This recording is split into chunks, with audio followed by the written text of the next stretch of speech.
안녕하십니까. 고고TV 여명입니다. 3월 20일 11시가 좀 넘었는데요. 이번에는 고고TV에 그래도 한 달에 10만원씩이라도 내주시는 후원자가 한 다섯 손가락은 됩니다. 그리고 한 명의 의인이 계신데요. 그분들을 위한 헌정 방송을 한번 하겠습니다. 지금 세계적으로 미정유, 한 번도 경험하지 못한 경제 복합 위기가 왔는데요. 이런 방송을 잘 들어야 되는데 이런 방송을 올리면은 좌파냐 우파냐 태극기 부대냐 아니냐 이런 분들은 잘 안 들어요. 그런데 정치라는 것은 경제에서 파생된 것이라고 보시면 됩니다. 그래서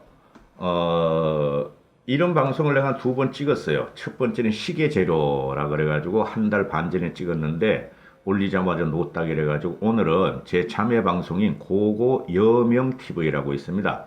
고고 여명 TV로 옮겨놨는데요. 보실 분은 보시고 누구나 알 수 있는 위기다. 이 현재 닥친 위기는 누구나 알 수 있는 위기고 한미 통화 수합 600억 불은 소용이 없을 것이다. 큰 소용이 없다. 물론 안 한 것보다 낫다. 그리고 문재인 정부, 문재인 정권은 이 복합 위기를 방어하지 못한다. 이런 내용인데요.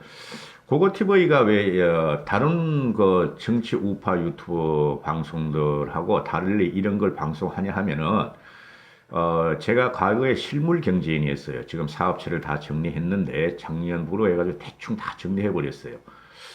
그런데 지금 현재 우리가 대비되는 게 97년 IMF 위기하고 그 다음에 2008년 리마 브라더스 사태로 인한 금융 위기죠, 그죠? 참고로 말씀을 드립니다. 1997년 IMF 금융위기 때는 제가 한 사업을 시작한 지 한 6년 정도 됐어요. 저는 그 무역 종합상사에 다니다가 제 무역 상사를 차려서 사업을 했는데요.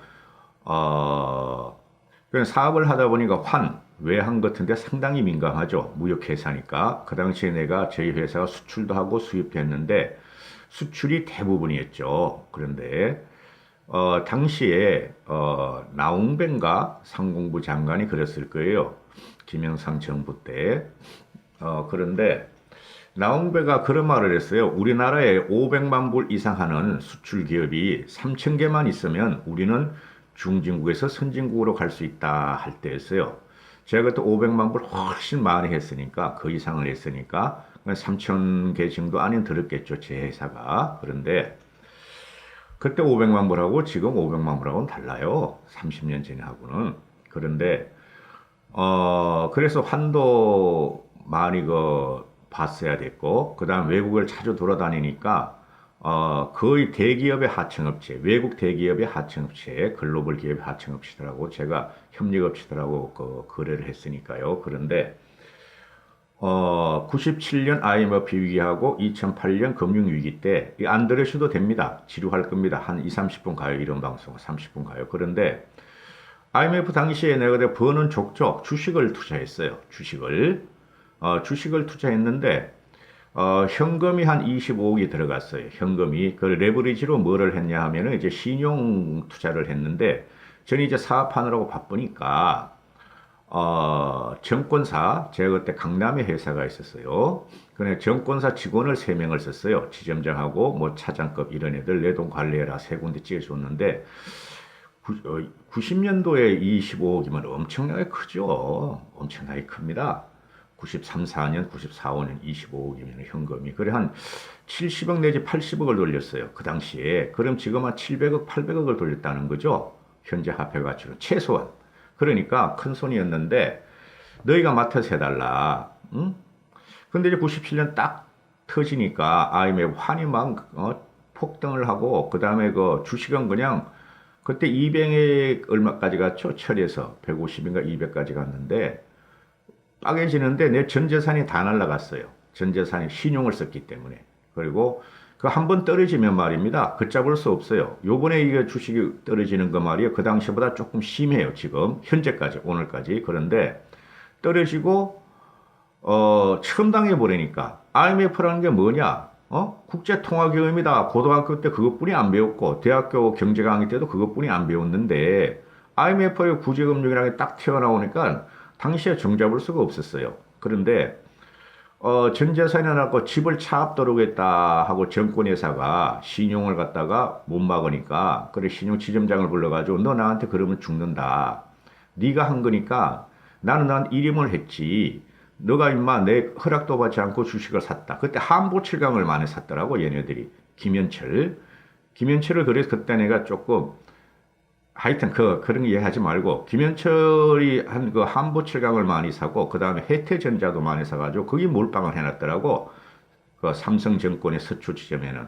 그래 양재동 동부 지점에는 또 그냥 이상한 주식을 많이 사놨더라고. 그래 그 양주동의 그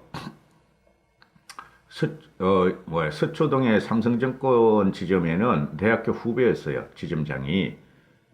당시에 지점장이 아니라 그 밑에서 관리하던 뭐 과장인가 차장이라는 애가 그래가지고 와서 무릎 꿇고 살려달라고 너 우리 집에 아파트에 차 앞 들어오면 넌 대진다 나한테 저 좀 살려주십시오. 야 임마 그 말 같은 소리 하지 말라고 그래서 그랬는데 당시에 그래가지고 그 동부지점 그 차장 걔는 지점장 밑에는 걔는 전화가 왔어요. 전화가 와가지고 사장님 그리고 형님이라고도 그랬어요 저한테. 사장님 저 갑니다. 그래 어딜 가냐 그랬더니 하늘나라로 간다고. 그래 없어지더라고. 그만큼 심각했었고 그 다음에 2008년 글로벌 금융위기 때는 제가 주식하고 부동산 값이 폭락을 했죠. 그래 주식은 그때 한번 뒤어가지고 하기도 싫고 그래가지고 조금씩만 했어요. 근데 부동산 이 떨어지는 거 그러고 이거 한번 이건 또 새로운 패러다임이 전개될 것이다 해가지고 제가 아주 큰 회사를 하나 차렸어요. 부동산 관련 회사, 국제적인 부동산 관련 회사하고 손을 잡고 근데 이게 안 되더라고. 안 되더라고요. 그래서 두 번의 실물 경제에서 제가 그 피해를 본 경험이 있어요. 그래서 항상 준비하는 게 IMF 97년 이후에 그렇다면 이거 준비해야 된다. 전 재산을 날리려 했다. 그래가지고 그때 밀레니엄 특수가 있었죠. 밀레니엄 2000년 전후. 그래가지고 제기를 했는데요. 그 당시에 은행 지점장하고 단돌이 치면서 내가 당신 은행하고 거래를 하면서 5, 6년 동안, 6, 7년 동안 한 번도 문제가 없고 당신 은행에 많이 도움만 줬지 않느냐. 그러니 내가 지금 주식을 투자해서 이게 문제가 심하니 무역금융을 좀 제대로 일으켜 달라. 그때 뭐 내가 그것도 없었어요. 대출도, 은행 대출도. 양호한 업체, 우량업체 아니야. 그래서 무역업체를 이빨 받아가지고, 그거 가지고 일단 주식 그 신용 막고, 집 날라가는 걸 막고, 또 사업자금을 마련한 적이 있는데요. 그 2008년도 같은 경우는 그 당시 97년만 해도 이게 그 은행 지점장들하고 은행 직원들하고 그 사업체 그 대표들하고 어느 정도 인간관계가 성립이 됐어요. 요새같이 그렇게 빡빡하지 않았었어요. 근데 2008년에는 어떻게 됐느냐? 이거 혹이다. 그래가지고 아주 크게 그 사업체를 한번 벌려봤는데 안 되더라고요. 그래서 97년에 그걸 한번 당하고 나서 현금을 10억씩 꼭 통장에 넣어놓자. 또 이게 온다. 10년 후에 어떤 식으로 온다 그러는데 그게 잘됩니까? 몇 년 동안 10억씩 계속 넣어놓다가 빼쓰먹고 없어서 가다가 또 2008년 딱 걸렸는데 20년, 30년 전에 10억하고 지금 10억하고는 달라요, 개념이. 그래서, 지금, 현재 이게 왔는데, 이거는 2007년, 97년, IMF하고 2008년 금융위기하고 질이 다릅니다, 질이. 양적으로 다르고 질이 다르고 미정유의 사태예요. 항상 이런 식으로 오죠. 그럼 또한 15년 후에, 그죠? 10년 후에 또 다른 사태가 한번 오겠죠. 그래서 준비를 한다 그러다가 항상 준비 못하는 게 우리 일반인들 아닙니까? 그죠? 그러면은 이게 지금 아주 심각한데요. 제가 결론을 내려드리면은 달러는 아직도 사야 되고 달러는 오늘 현재 기점으로 그 다음에 참고로 고고 TV는 투기 같은 거 안 해요. 투기 같은 거 안 합니다. 그 다음에 부동산 투기 같은 것도 안 해요. 저 집 하나뿐이 없어요. 그리고 달러를 아직도 오늘 현재는 사야 될 것이며, 그러면 그 다음에 두 번째는 주식은 당분간 손대면 안 됩니다. 어제 늦은 밤에 한미 통화서합 600억 불이 체결했다. 600억 불을 체결했다 하니까 언론들이 대서특필하고 머리기사도 하는데요. 이거 큰 소용 없습니다. 큰 소용 없어요. 심리적인 안정은 될 거예요. 심리적인 안정은. 지금 보면은 세계 경제 1, 2, 3위국이 미국, 중국, 일본이죠. 전 미국하고 통화 수합이 아직 유지되는 걸로 알고 있었어요. 근데 안 돼 있더라고. 언제 이걸 갖다 파기했는지. 근데 중국한테도 지금 580억 불인가 550억 불 통화 수합이 돼 있고 미국하고는 600억 불이 되고 그 다음에 일본은 없다. 실질적으로 세계 경제 1위와 2위를 따지면 미국, 중국, 일본인데 중국이 요번에 날아갑니다. 중국이. 그래서 중국하고 통화 수합은 큰 소용이 없어요. 보시면 알지만은 중국은 절대 한국을 도와주는 나라가 아닙니다. 문제가 뭐예요? 일본하고 통화 수합이 없다는 거죠. 우리나라에 들어온 많은 자금들이 달러 자금, 미국 자금, 유럽계 자금이고 그 다음에 일본 엔화 자금이에요. 그러면은 지금 달러런이 한 일주일 동안 일어나가지고 달러 값이 폭등을 했죠. 그 다음에 일본 애들도 위험하기 시작하면은 일본 애들은 어떻게 될 것인가? 엔런이 나가죠. 엔화런. 그죠? 그래서 일본하고 통화 사업을 체결하는 것이 미국하고 통화 사업을 체결하는 것만큼 중요해요. 근데 문제는 반일 감정에 의해서 정치적으로 승리를 해야 되니까 일본 쪽에 하고 통화 사업을 시도도 하지 않을 것이고 일본도 안 해줄 것이라고 봐요. 그래서 이건 불완전한 통화 사업이다. 이렇게 말씀을 드리면 되고 길어집니다. 그 다음에 지금 어제 같은 경우에 우리가 주체적으로 통화 사업을 요구해서 한 게 아니고 신문에는 뭐 이주열이가 한 건 했다 그러는 이주열이 한 게 아니에요. 이런 식으로 정치적으로 이용하니까 큰 문제가 되는 거예요. 이 문제가 경제를 정치적으로 이용해서 망했는데 이거 지금 세계적인 대복합 위기를 갖다 정치적으로만 이용하고 있어요. 얘네들이. 국민은 안중에도 없어요. 이 정권은. 이건 좌우를 따지는 거 아니에요. 제가 말씀드린 경제적인 문제는. 그러면은 한국, 호주, 브라질, 멕시코, 싱가포르, 스웨덴 하고 600억 달러를 갖다가 미국에서 통화 사업을 해줬다. 미국에서 해준 거예요. 미국도 지금 현재 경제가 추락하고 있으니까 한국, 호주, 브라질, 멕시코, 싱가포르, 스웨덴한테 미국 중앙은행이 해줬다. 그 다음 덴마크, 노르웨이, 뉴질랜드 중앙은행하고는 300억 달러 규모로 미국이 해줬다.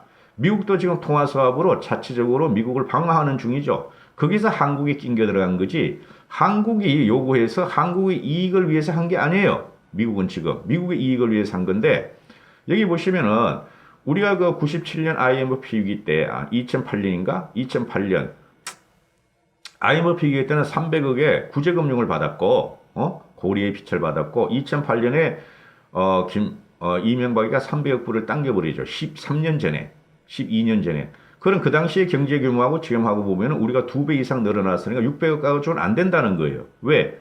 그 당시보다 우리가 경제 규모가 훨씬 커졌고 2배 이상 커졌고 또한 이게 복합 금융위기가 그 당시 2008년 금융위기보다 몇 배가 더 될지 몰라요. 이 위기가. 그러므로 600억 불 가지고는 크게 효과를 못 본다. 단순히 심리적인 안정만 간다. 이런 거고요. 여기 보시면은 호주, 브라질, 멕시코, 스웨덴 이런 나라가 우리나라의 경제 규모의 반도 안 돼요. 반도 안 돼요. 그죠? 반도 안 되잖아요. 그런데 반 정도 돼. 그런데 이런 나라하고 600억 달러 해주면은 한국은 한 1200불을 해줘야 돼요.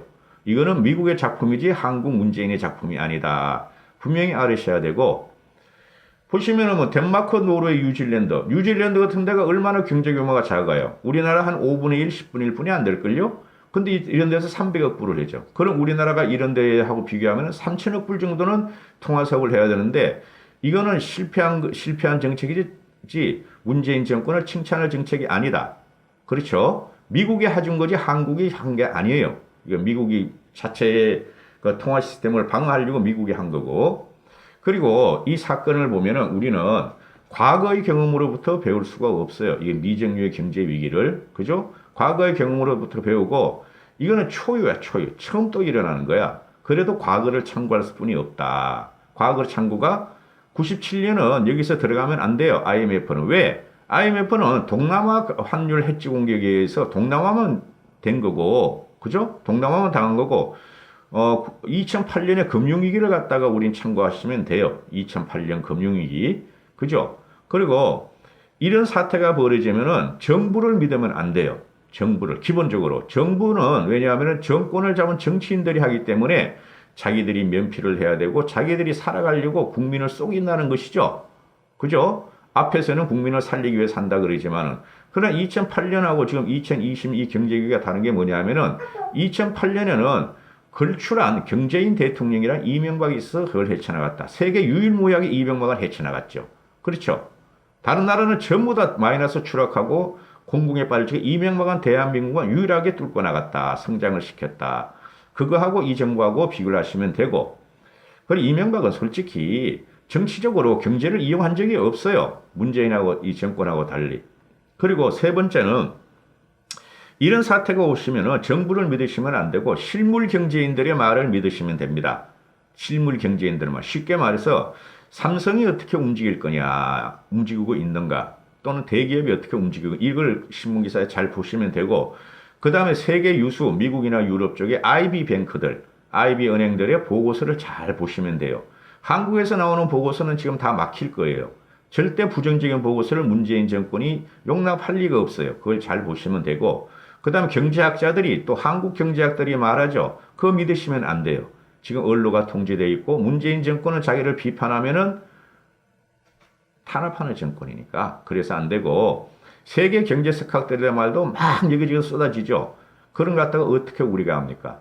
경제는 과학이 아니에요. 경제는 우리가 말하는 사이언스가 아니라고 이건 그냥 사회과학일 뿐인데 사회과학은 추세를 보는 것이지 결론을 항상 못 내요. 사회과학이라는 것은. 그래 경제도 사회과학 쪽인데 그래서 이걸 견디려면 어떻게 하냐. 돈이 있으면 잠시 갖고 계시고 없으신 분들은 참 안타깝다 이런 게 되죠. 이 사건이 끝날 때면 이 미정유의 세계 경제 사건이 끝날 때면 부자는 또 더 부자가 돼 있을 것이고 가난한 사람은 또 더 가난하게 돼 있을 것이다 하는 게 제가 드리는 말씀이에요. 저도 지금 아파트 하나 있는 게 엄청나게 지금 그 고민이라고 지금도 저도. 자, 보시죠. 일단은 벌써 17분이 지났는데 왜 안 되느냐. 문재인의 정책, 민생 금융 안정 패키지로 50조를 풀겠다. 여기 보면 뭐 있죠? 소상공인 12조 지원, 중소기업 5조 지원, 대출 원금 만기 연장, 정금융 중소기업 대출금 이자 납부 유예, 영세 상공인 5천만 원 대출금 전액 보정. 이걸 50조 쓴다는 건데 물론 이것도 당장을 해야 돼요. 당장을 하는데 이것이 시간이 걸리고 있다. 뭐 몇백만 원, 몇천만 원이야. 보증하고 하겠지만은 몇 억, 몇십억 원 안 해줄 거 아니에요. 그래서 이거는 정치적인 이유로 나와 있고 실제적으로 국민 민생이라든가 또는 이거 사태를 이길 수 있는 50조 원은 허공으로 날아갈 것이다 하는 거예요.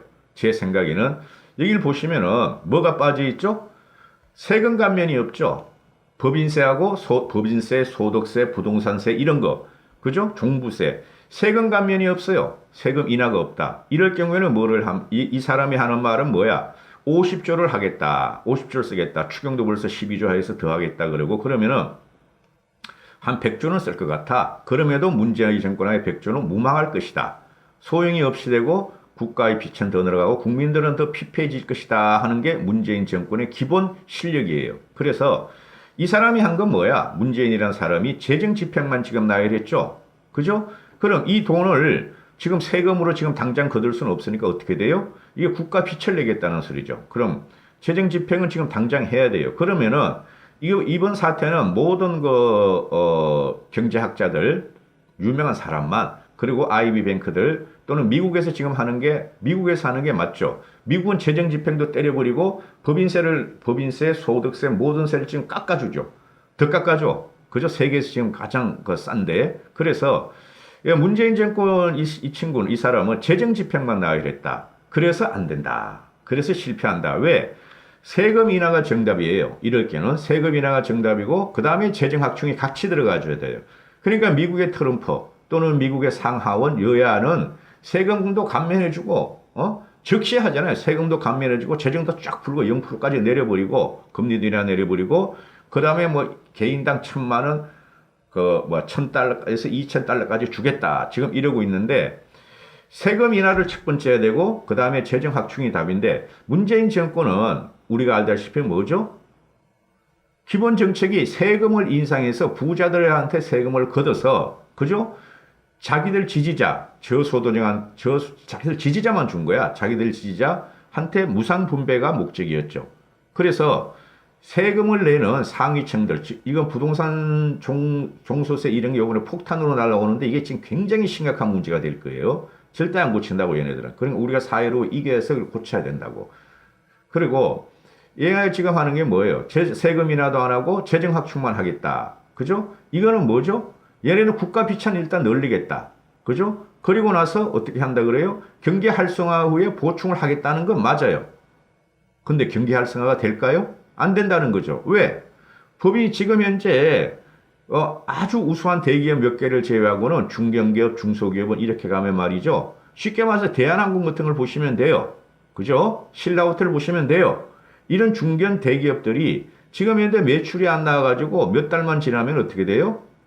파산이 간다 이거지. 지금 대한항공은 아시아항공 같은 거는 파산으로 갈 수가 있어요. 다른 외국계 대형 항공사들도 마찬가지고 이럴 적에 제일 먼저 해야 될 게 세금을 감면해 줘야 되는 거예요. 감면을. 법인세가 지금 우리가 25%, 6% 되지만 이를 갖다 10%, 12% 내려주고 세금을 걷지 않고 너희들 그 돈 가지고 너희 회사를 위해서 쓰고 직원을 위해서 써라. 그게 곧 경기 활성화 정책인데 문제는 절대 세금 인하를 안 하죠. 그래서 재정 확충만 한다는 거야. 재정 확충만 하고 그 돈이 나올 때는 결국 기업에서 뜯어먹어야 되는데 기업들이 망한다는 거죠. 그죠? 그래서 실패하는 정책이고 가장 큰 문제가 거기 있어요. 이 문재인 정권의 민낯이 좌파 정권을 이렇게 들어놓으면은 그래서 국민이 망한다는 거예요. 응? 그 베네수엘라 그런 남미하고는 다르고 그 다음에 지금 현재 그 IB 뱅크들 나오는 말들이 아주 막 섬찟섬찟해요. 그리고 한 말씀 더 드릴게 국민들한테 기본 재난소득이라든가 지금 트럼프가 뭐 1,000불 주고 2,000불 준다 개인한테 그거는 소용이 없어요. 개눈 감추도 없으신다고. 왜? 사람들이 지금 돈이 없어서 그러는 게 아니고 그죠? 공포가 두려워서 길거리로 안 나가고 소비를 안 한다는 거죠. 그래서 돈을 나눠주는 정책으로는 한두 달 줘가지고 되지도 않아요. 솔직히 말해서. 그거 갖고 있어 안 쓰는데, 못 쓰는데. 그죠? 경기가 다 죽고 사람의 거리가 없고 상점은 문 닫고 기업들은 문을 닫고 있는데. 그죠? 그래서 기본 재난소득이라는 것은 일시적으로 지금 대단히 타격을 받는 중소상공인한테만 주고 그건 일반 국민한테 줘봐야 소용이 없어요. 그리고 얘네들이 지금 이재명이라든가 또 김경수라든가 좌파 지방자치단체자들 그 다음에 이 문재인 정부의 청와대도 뭐라 그러냐면 기본 재난소득을 갖다가 주라 그러고 고려하겠다 그러는데 하려면 전 국민한테 줘야 되는 거야. 부자와 서민과 중산층을 나눌 필요. 전 국민한테 줘야지 서민층 가난한 사람한테 준다. 그래서 부자들한테 또 뺏어가지고 가난한 사람한테 준다. 이런 미정유의 금융위기가 오면 말이죠. 상위 1, 2% 극소수를 제외한 부자들도 타격을 받아요. 세금을 더 내잖아. 그죠? 근데 부자들은 솔직히 경제활동과 경기활동을 더 하잖아요. 근데 그 사람들은 기존에 버틴 체력이 있고 재정의 어려움도 있고 돈이 있기 때문에 견딘단 말이야. 근데 그 사람들도 굉장히 타격을 받는데 그 사람들은 안 주고 서민층만 준다. 이렇게 되면 말이죠. 경기가 또 죽는 거예요. 주려면 트럼프 같이 전체를 줘야 된다고. 쉽게 말해가지고 빌 게이츠한테도 주고 한 달 수입이 10만 원도 안 되는 서민한테 주고 이렇게 해야지 그게 선순환이 된다는 거죠. 제 생각은 그래요. 하여튼. 그리고 지금 현재 이게 왜 이 문재인 정권은 지금 속이고 있죠. 국민들을. 그죠? 이거 최소한 여기저기 방송을 들어보고 학자들 나와서 이야기를 하는 걸 들어보면 최소한 1년 8개월은 간다. 이 사태라는 것이. 1년 8개월. 1년 8개월을 간다는 게 뭐죠? 신약이 개발될 때다. 백신이 개발될 때다. 그게 1년 8개월이다. 그러고 있죠. 그죠? 그러면은 지금 현재 우리나라는 아직까지 언론을 통제해가지고 정확하게 산업 생산이 얼마나 나온다 말은 안 하는데 중국 같은 경우는 중국 같은 경우는 1분기 성장률이 마이너스 40%로 간다. 이런 보고서를 JP모간에서 나오죠. JP모간에서. 그리고 미국 같은 경우도 2분기 성장률이 마이너스 14%다 하고 유로존도 마이너스 22%가 간다. 2분기에. 1분기 나오면 악소리 날 거예요, 전부 다. 우리나라는 지금 그거를 갖다가 언론에 안 나오고 있죠. 우리나라는. 그죠? 우리나라는 무조건 마이너스예요. 이게 10%가 될지 20%가 될지 몰라요. 그죠? 그럼에도 불구하고 이 친구들은 문재인 정권이라는 사람들은 정권을 재창출하고 지가 탄핵 안 당하기 위해서 속이고 있다는 거죠. 국민한테 실상을 안 내놓고 있다. 그냥 모든 수단을 다 동원해라. 이거는 말이지 IMF나 2008년 금융위보다 더 큰 위기다. 이런 식으로만 지금 문재인은 하고 있죠. 문재인이 얘는 해결할 능력이 없고 이건 제가 말씀드렸죠. 97년에 IMF는 이거는 우리가 비교하면 안 돼요. 2008년 금융하고 비교해야 되는데 2008년 금융위보다 훨씬 더 크다. 예측이 안 된다. 그러다 어느 정도 신약만 개발하고 전체적으로 이제 안정이 들어가면 이 사태가 그때부터 급반등이 들어오겠죠. 급반등이. 그건 당연하겠죠. 그죠? 사람들이 경제활동을 해야 되고 경제활동을 해야 되니까 급반등이 들어올 때가 언제냐? 2달 후냐? 석 달 후냐? 6개월 후냐? 1년 후냐? 1년 8개월 후냐? 급반등이 들어오는 것은 어느 정도 가능성, 신약의 가능성이라든가 이제 세계인들이 지쳐가지고 경제활동이 나올 적에 그게 최소한 6개월 안에는 없다는 거죠. 7, 8월까지는 없다는 겁니다. 이게. 그래서 문제가 되는 것이다. 그래서 세계적으로 올 경제 성장은 0.5%다, 1%다는데 그 되지도 않는 소리고, 급반등이 3분기에 나온다. 이런 식으로 지금 IB 뱅커들이 이제 리포트를 내놓는데 그 전에 될 수도 있고 그 이후에 될 수도 있어요. 문제는 신약의 개발입니다. 신약의 개발이고, 그래서 이게 지금 내가 여러 경제학자들, 유수의 경제학자를 이거 해놨는데 그거는 말씀을 못 드리겠네요. 개괄적인 걸 말씀드렸으니까. 그리고 IMF를 비교하면 안 돼요, 이거는. IMF를. 제가 감히 말씀드릴 수 있는데 IMF를 갖다 기준으로 삼으면 큰일 납니다. IMF는 동남아만 한 해치를 공격을 받은 것이고 글로벌 금융위기도 말이죠. 피해간 나라가 많았죠. 솔직히 말해가지고. 돈 없는 나라들은 글로벌 금융위기가 무슨 상관이 있어. 그죠? 그런데 이거는 전 세계 모든 나라를 치고 있어요. 그래서 지금 정신은 바닥이 멀었습니다. 지금 오늘도 주식을 사는 반등이 나오니까 주식을 사는 분이 있는데 천 언저리까지는 일단 떨어져야 됩니다. 제가 봐도. 그리고 다우지수도 지금 2만 선에서 왔다 갔다 하는데 그것도 2만 선, 14,000, 15,000선까지 떨어져야 돼요. 다우지수도. 일단은. 그리고 그 다음에 또 봐야 돼요. 그죠? 그래서 제가 이 방송을 누구한테 드린다 그랬죠? 고고티보이한테 그래도 한 달에 10만 원씩이라도 후원하시는 몇몇 분들, 5손가락 아니에요. 그 의인이라는 사람 하나 있고, 그분들을 위한 방송이에요. 솔직히 말해가지고. 그분들이 그래도 한 달에 10만 원씩 몇 개월이라도 내주시는 분들은 그래도 여유가 있고 고고티보이를 지탱하시려는 분들이니까, 그죠? 그분들한테 드리는 그 사람들은 내가 볼 적에 경제활동을 하는 사람들이에요. 경제활동. 일반 자영업이 아니고 내가 보니까 의사도 있고 변호사도 있고 이러니까. 그래서 제가 대단한 사람은 아닙니다. 대단한 사람은 아닌데 제가 실물 경제를 중소기업을 경영해서 좀 봤고 항상 그쪽에 촉각을 곤두세우고 살았어. 이제 나이도 있고 이제는 돈도 없고 그죠? 이제는 크게 신경을 안 쓰지만 그렇지만 동물적인 감각은 갖고 있잖아요. 우리 모두 다. 그리고 돈을 크게 움직여 봤고 저는 그래서 그러는데 이까지 할게요. 이까지 하는데 여러분들이 생각하시는 것보다 상상 이상의 파괴력, 폭발력이 있습니다. 이 경제 위기는. 이거는 말이죠. 신문 지상 대충 읽어보고 하시는 게 아니에요. 주식도 아직 하지 말아야 되고 달러도 아직 사야 되고. 왜 그러냐면은 2008년도에도 통화사업을 이명박이 300억 불을 해버립니다. 미국의 오바마를 갖다가 달래가지고 부시 달래가지고 우리 부시 you are me, you and I friend. 오케이, 미스터리 300억 불 가져가. 그건 일본. 그 다음에 누구 있어요? 그 다음 고이점인가? 그 당시 누구 있지? 야, 수상. 우리 통화사업 해줘. 그래. 미스터리 너 같으면 경제하니까 해줄게. 중국. 그 당시에 시진핑이 말고 누구 있죠? 걔한테. 그래. 우리는 한국을 배워야 돼. 이명박 너 같은 사람한테 배워야 돼. 그래가지고 그래. 500억 불 해. 그래서 막은 거예요, 그때. 근데 이번엔 그런 현상이 안 벌어지죠. 기존의 거도 지금 끌고 낸 게 문재인이었고, 그죠? 달러는 그래서 이명박이가 통화사업을 하면서 달러가 안정이 되고 좀 떨어지다가 또 몇 개월 있다가 또 폭등을 하게 되죠. 요번에도 그런 현상이 벌어집니다. 요번에도 고급 방송이에요. 고급 TV가. 다른 데는 이런 방송하면은 막 댓글 하나 달아주고 5만 원 받으려고 그러고 또 뭐 메일 하나 넣어주고 몇십만 원 받으려고 그래. 걔는 회원제라는 게. 무료예요. 무료. 그거 TV는. 하루에 10,000원도 안 들어와 요새. 후원 좀 하세요. 후원 좀. 한 일주일 있다 다시 방송하겠지만 한 일주일 동안 한 일주일 후원금 내달라고 방송하겠지만은 끝까지 들으신 분들은 끝까지 들었다고 댓글 한번 달아보세요. 감사합니다. 고고TV 여명이었습니다. 건강하시고 행복하십시오.